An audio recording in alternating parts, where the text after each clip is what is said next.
अभी इसके आगे का सूत्र। भागवत जी कहते हैं कि आप खाने के 1.5 घंटे के बाद पानी पिए, क्योंकि जठर के अग्नि के प्रभाव में खाना 1.5 घंटे तक रहता है। तो पानी कैसे पिए?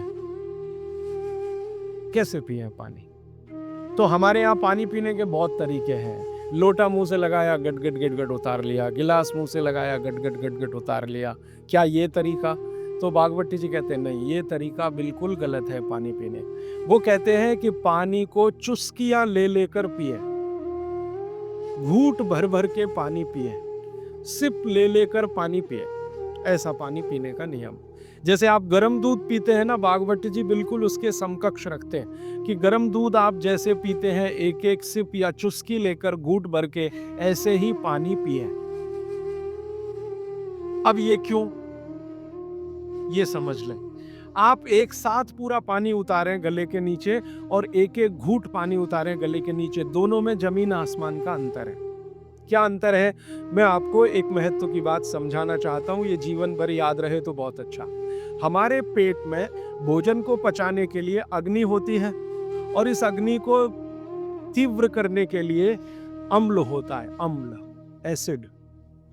आप जानते हैं पेट में अम्ल बनता है, प्राकृतिक रूप से बनता है।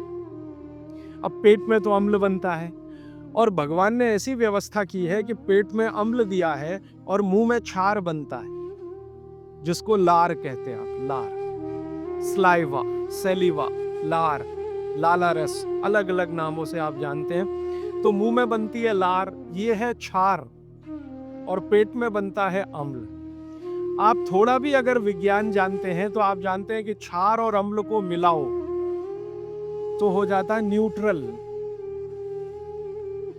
अम्ल और क्षार आपस में मिले तो न्यूट्रल होता है, माने सामान्य चीज बनती है, जिसको हम लोग कहते हैं लवण।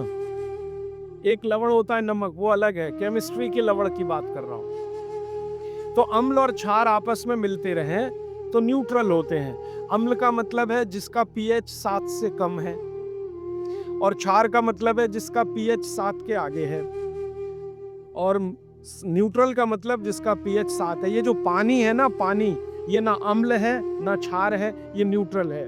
तो भागवत जी कहते हैं कि पेट आपका अक्सर पानी के जैसा रहे तो बढ़िया। और जिनका पेट पानी के जैसा, माने पेट की अम्लता ना बढ़े और पेट का क्षारपन भी ना बढ़े, पीएच 7 के आसपास रहे, तो भागवत जी कहते हैं ऐसे व्यक्ति को 100 से ज्यादा वर्ष जीने की पूरी गारंटी है, बिना एक भी दवा खाए और बिना चिकित्सक के पास जाए।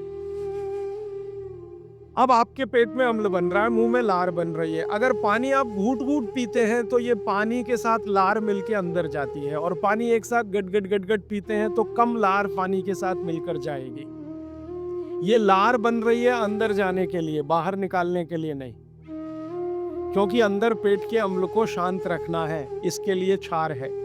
तो वो ये कहते हैं कि घूट घूट पिया पानी, अगर सिप सिप करके आपने पानी पिया तो ज्यादा लार अंदर जाएगी, तो अम्ल को शांत करने में मदद आएगी। इसलिए आपका पेट न्यूट्रल रहेगा और आपकी जिंदगी बिना किसी दवा और रोग के आराम से 100-150 साल हो जाएगी।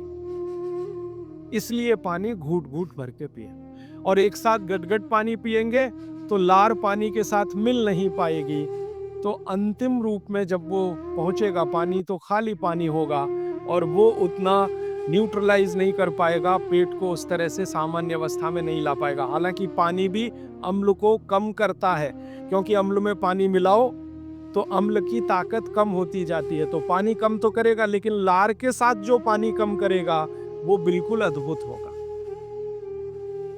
भागवत जी आगे कहते हैं, बहुत ही महत्व की बात है ये सब आपके लिए। वो ये कहते हैं कि जो व्यक्ति सिप सिप करके पानी पिए, वो देखें जानवर कैसे पीते हैं। चिड़िया कैसे पानी पीती है? चिड़िया एक ड्रॉप उठाती है, आप ध्यान देना, चिड़िया एक ड्रॉप उठाएगी, फिर उसको ऐसे ऐसे मुंह में चलाएगी, फिर पिएगी, फिर दूसरी ड्रॉप उठाएगी, फिर ऐसे ऐसे चलाएगी, फिर पिएगी। ऐसे ही कुत्ता है, पानी को चाट चाट के पिएगा, शेर पानी को चाट चाट के पिएगा। ज्यादातर जानवर पानी को ऐसे ही पीते हैं। वो जानवर हमसे ज्यादा स्वस्थ हैं, किसी को डायबिटीज नहीं है, कोई ओवरवेट नहीं है। हाँ, किसी को डायबिटीज़ नहीं, कोई ओवरवेट नहीं, किसी को जॉइंट्स पेन नहीं, किसी को कुछ नहीं, क्योंकि वो पानी पीने का नियम जानते हैं। बाघभट्ट के पक्के चेले हैं ये सब जानवर, बिना बोले और बिना कहे। तो आप भी हो जाइए। बाघभट्ट जी कहते हैं कि पानी थोड़ा लीजिए, जैसे चिड़िया पीती है, उसको मुंह में चिड़िया ऐसे ऐसे करती है ना, घुमाती है, तो आप भी पानी को थोड़ा घुमाइए, फिर पी जाइए। थोड़ा पानी लीजिए, मुंह में भरिए, पीजिए, फिर पानी भरिए, फिर भरिए, फिर पीजिए, ताकि इधर उधर की सब लार पानी के साथ मिलकर अंदर जाए। अब वो ये कहते हैं कि जो ऐसे पानी पी लेगा, कोई रोग आने की संभावना नहीं, माने आपके सारे रोगों की एक दवा। तो मैंने ये एक्सपेरिमेंट शुरू किया, ये मैंने पढ़ा था 6 साल पहले। बाघभट्ट जी को मैंने 6 साल पहले पढ़ना शुरू किया, 3 साल पढ़ने में लग गया और 3 साल समझने में लग गया। तो 6 साल पहले मैंने ये सूत्र पढ़ा था। मैंने कहा यार कुछ लोग हैं जो बीमार हैं बहुत, मैंने कहा तुम करके देख लो। बाघभट्ट कह रहे गलत तो रिजल्ट आने वाला नहीं। तो आपको सुनकर हैरानी होगी, हमारे जो दोस्त हैं, सहयोगी हैं, जिनका वजन बहुत ज़्यादा था, उन्होंने पानी सिप सिप करके पीना शुरू कर दिया और भोजन के 1.5 घंटे के बाद पानी पीना शुरू। ये 2 सूत्रों का ही परिणाम है कि सबके वजन पहले से आधे हो गए। एक तो मेरा दोस्त है जिसको मैं कभी आपके सामने खड़ा कर सकता हूँ, 140 किलो का था वो, और 1 सवा साल हो गया, लगभग अभी 1.5 साल है, अब 70 किलो का है, बिना कोई दवा खाए, बिना भोजन में कोई बदलाव किए, सिर्फ पानी पीने का तरीका बदला। फिर मैंने डॉक्टरों से बात की कि ये चक्कर क्या है, तो उन्होंने कहा बात सीधी सी ये है कि जो लार है ना, ये दुनिया की सबसे अच्छी औषधि है, इसकी मेडिसिनल प्रॉपर्टी सबसे ज्यादा है। आपने जानवरों को देखा होगा, उनको कभी भी कोई चोट लगे तो वो अपने लार से ही ठीक कर लेते हैं, चाट चाट के, क्योंकि उसमें मेडिसिन है। तो मनुष्य की लार में भी है। अब वो ये कहते हैं कि भारत के वो मनुष्य या स्त्रियां और पुरुष बहुत ही दुर्भाग्यशाली हैं जो इस लार को अंदर ले नहीं जा पाते। जैसे तंबाकू खाने वाले लोग थूकते ही रहते हैं, उसको थूकते ही रहते हैं, थूकते ही रहते हैं।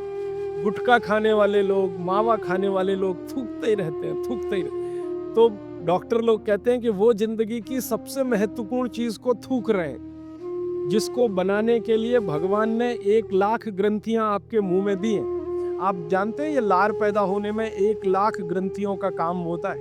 1 लाख ग्रंथियां हैं जो रात दिन आपके लिए लार बनाती हैं, और आप गुटखा खा खा के उसको थूकते रहते हैं। तो सड़क तो खराब करते ही हैं, अपने को उससे ज्यादा खराब करते हैं।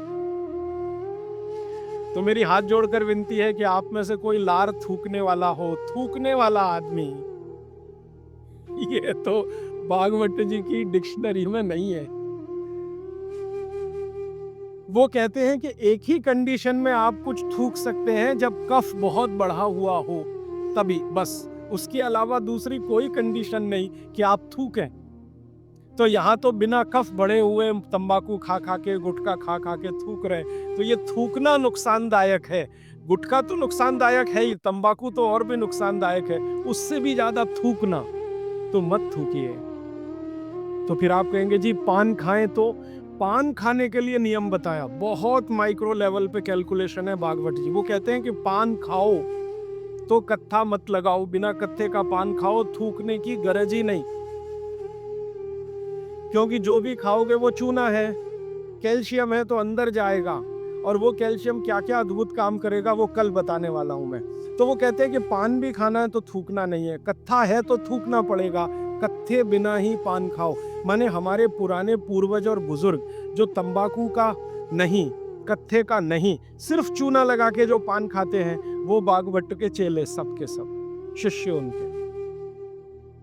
तो वो कहते हैं पान भी खाना तो थूकना नहीं है, जो मुंह में लार के साथ पान है वो अंदर ही जाए, क्योंकि पान और चूना दोनों ही मेडिसिन है। एक वातनाशक है और दूसरा पित्तनाशक है, और कफ का भी नाश करता है। पान तो पित्त और कफ दोनों का नाश करता है, और चूना वात का नाश करता है। तो वो कहते हैं कि पित्त और कफ का नाश कर दिया पान ने, चूने ने कर दिया वात का, तो वात पित्त कफ तीनों ही संतुलित है, तो पान खा के तो जिंदगी भर निरोगी रह सकते।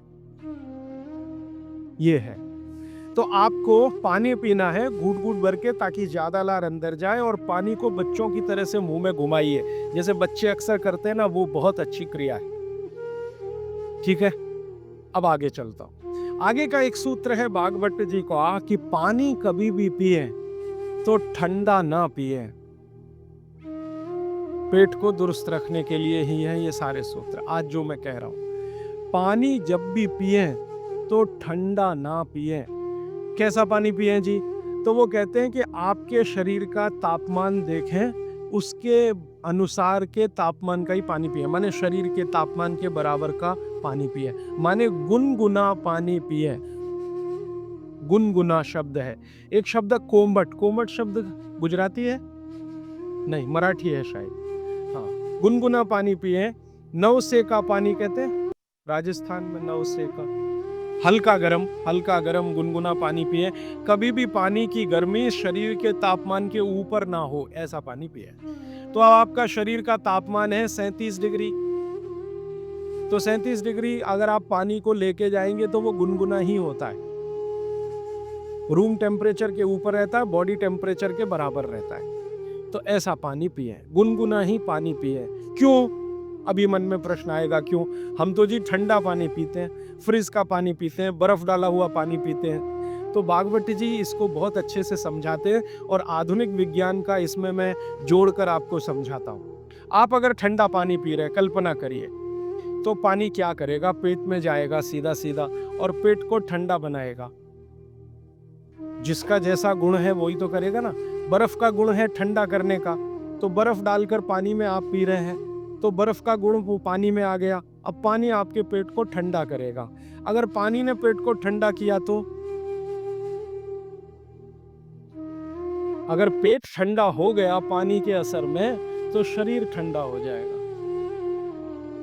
क्योंकि शरीर के सारे ऑर्गन पेट से ही जुड़े हुए हैं, चाहे वो आपका हार्ट हो, चाहे किडनी हो, चाहे लीवर हो। और अगर शरीर ठंडा हो गया तो जय राम जी की, जाइए यमराज के पास, यहां फिर आपके लिए कुछ नहीं है। तो पानी अगर पेट में गया और उसने पेट को ठंडा कर दिया, तो आप ठंडे हुए तो मर जाएंगे, मृत्यु आएगी। तो कभी भी ठंडा पानी ना पिए। एक विश्लेषण। दूसरा विश्लेषण कि अगर पानी आपने ठंडा पिया और आपका पेट जीवित है, जीवित होने से मतलब फंक्शनल है, काम अच्छे से कर रहा है, तो तुरंत पेट उस पानी को गर्म करने पर लगेगा। आपका जो जठर स्थान है ना, वो तुरंत उस पानी को गर्म करने पर लगेगा। तो पानी को गर्म करने के लिए उसको अतिरिक्त ऊर्जा की जरूरत पड़ेगी, और अतिरिक्त ऊर्जा उसको रक्त में से आएगी। तो शरीर के सब हिस्सों का रक्त पेट की तरफ जाएगा। थोड़ी देर के लिए शरीर के सारे हिस्सों का रक्त जो पेट की तरफ गया है, उसने बाकी हिस्सों में रक्त की कमी कर दी। मान लीजिए हृदय का रक्त पेट में चला गया, ब्रेन का रक्त पेट में आ गया, क्योंकि ब्रेन का सबसे पहले आता है, क्योंकि ग्रेविटी का फोर्स है ना, काम करता है, तो ब्रेन का सबसे पहले आता है, हृदय का उसके बाद आता है। दूसरे अंगों का रक्त सब पेट की तरफ गया, तो बाकी अंगों को रक्त की कमी आई। और ये कमी हर समय ऐसे ही आती रहे, आप ऐसे ही ठंडा पानी पीते रहे, ऐसे ही कमी आती रहे, पीते रहे, कमी आती रहे, तो एक दिन वो अंग काम करना बंद कर देंगे, क्योंकि उनको रक्त की सप्लाई कम हुई है। और वो अंगों ने काम करना बंद किया तो ब्रेन हेमरेज हो गया, वो अंगों ने काम करना बंद किया तो पैरालिसिस हो गया, वो अंगों ने काम करना बंद किया तो हार्ट अटैक हो गया। तो ये सारी बीमारियों को क्यों बुलाते हैं ठंडा पानी पी के?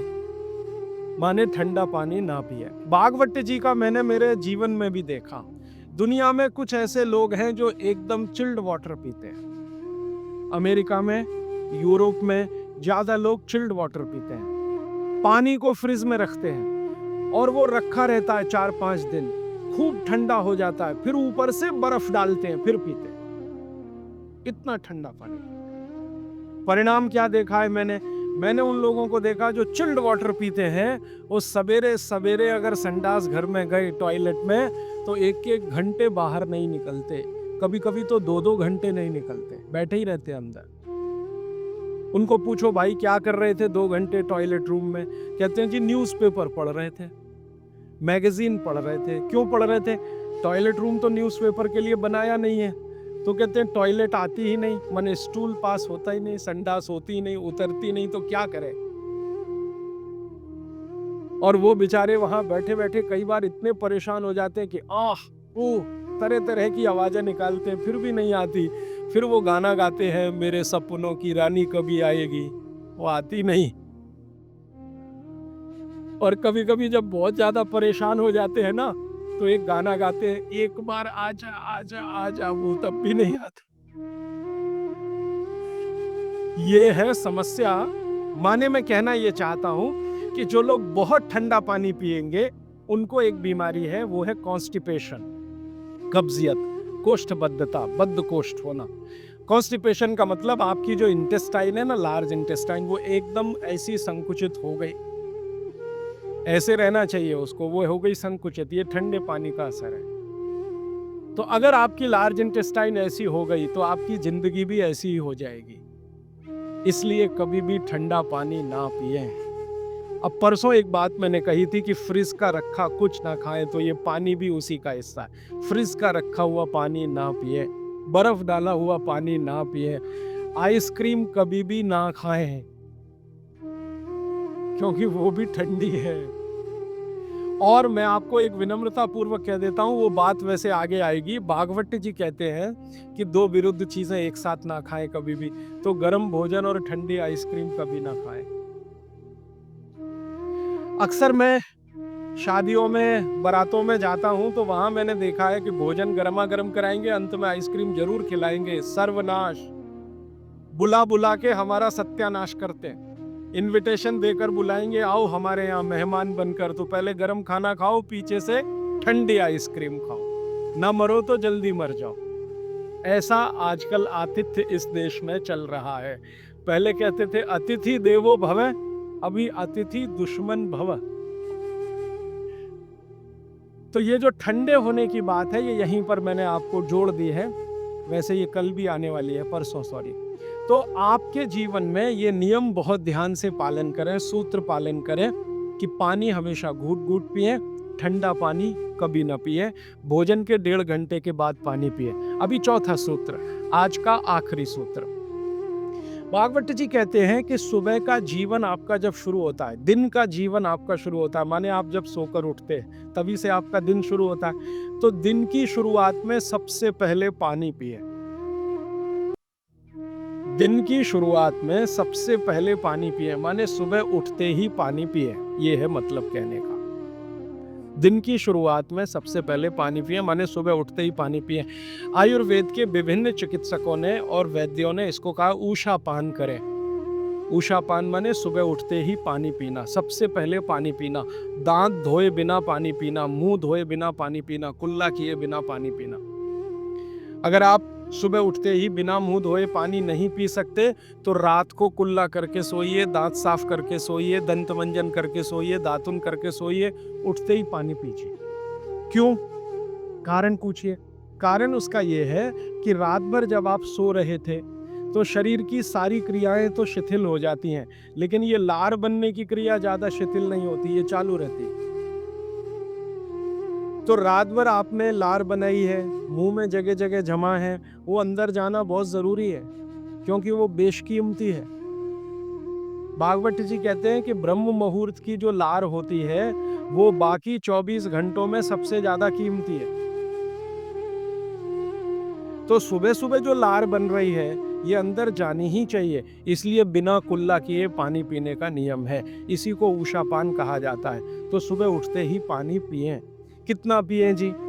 तो उन्होंने 1 से 1.25 लीटर का कैलकुलेशन दिया वयस्कों के लिए। वयस्क माने 18 से 60 साल, 1 से 1.25 लीटर। और 18 से नीचे वाले जो लोग हैं, उनके लिए 1.25 लीटर माने 750 ग्राम, और 60 के ऊपर वालों के लिए भी 750 ग्राम, 750 ग्राम। 750 ग्राम माने कम से कम 2 गिलास बुजुर्गों के लिए, 2 गिलास बच्चों के लिए, और 3 गिलास आपके उम्र के लोगों के लिए।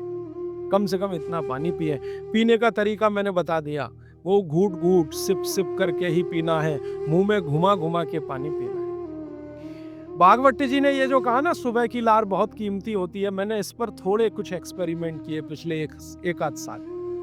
बहुत सारे कुछ पेशेंट ऐसे हैं जिनको डायबिटीज है, और डायबिटीज की कंडीशन में आप जानते हैं कि कोई घाव हो जाए, घाव तो जल्दी भरता नहीं है। तो मेरे पास ऐसे कुछ 8-10 पेशेंट हैं जिनको ऐसी ही कंडीशन है, डायबिटीज़ होने के कारण शरीर में फुंसी हो गई, फोड़ा हो गया, घाव बढ़ गया, वो भरता नहीं। मैंने उनको दवाएँ बंद किया होम्योपैथी का। फिर मैंने कहा भैया, भागवत जी ने कहा कि सुबह की लार बहुत कीमती है, तुम ऐसा करो सुबह उठते ही जो लार है ना उसको लगाओ तुम्हारे घाव पे, और आप देखेंगे चमत्कार। 15 से 20 दिन में घाव भरना शुरू, 3 महीने में बिल्कुल बराबर। एक तो मेरे पास गैंग्रीन का पेशेंट है, गैंग्रीन हुआ, डॉक्टर कहता था पैर काटना ही पड़ेगा इसका, कुछ होता नहीं अभी और कोई। उसने बेचारे ने साल भर लार लगा लगा के ही अपना ठीक कर लिया। तब मेरे समझ में आया कि जानवर हमसे ज्यादा होशियार, चोट लगते ही वो चाटना शुरू कर देते। फिर मैंने एक और एक्सपेरिमेंट किया। मेरे पास कुछ छोटे बच्चे हैं जिनको चश्मे हैं आंखों पर।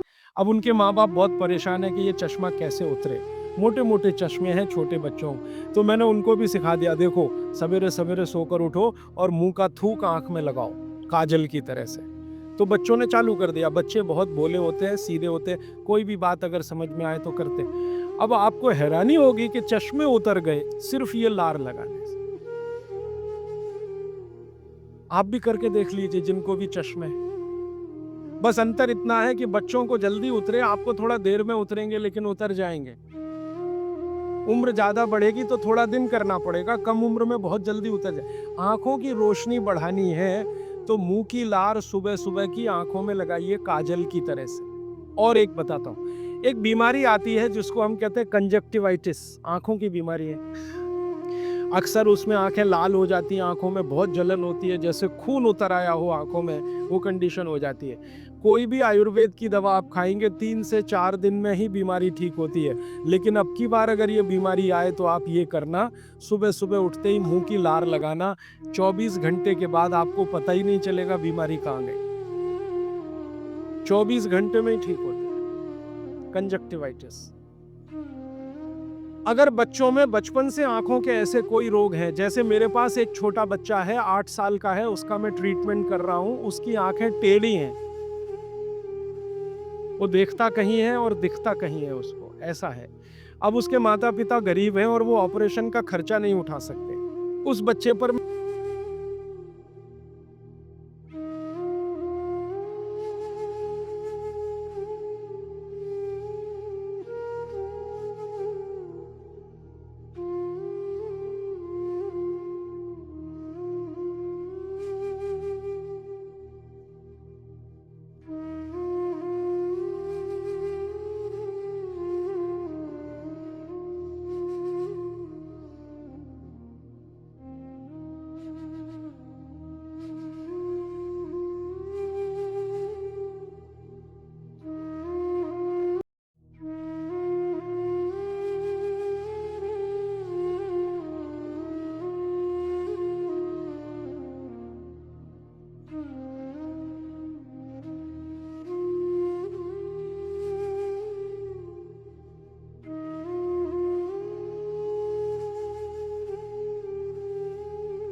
सबसे पहले तो चैनल सब्सक्राइब करें, वीडियो को लाइक करें और शेयर करें। धन्यवाद।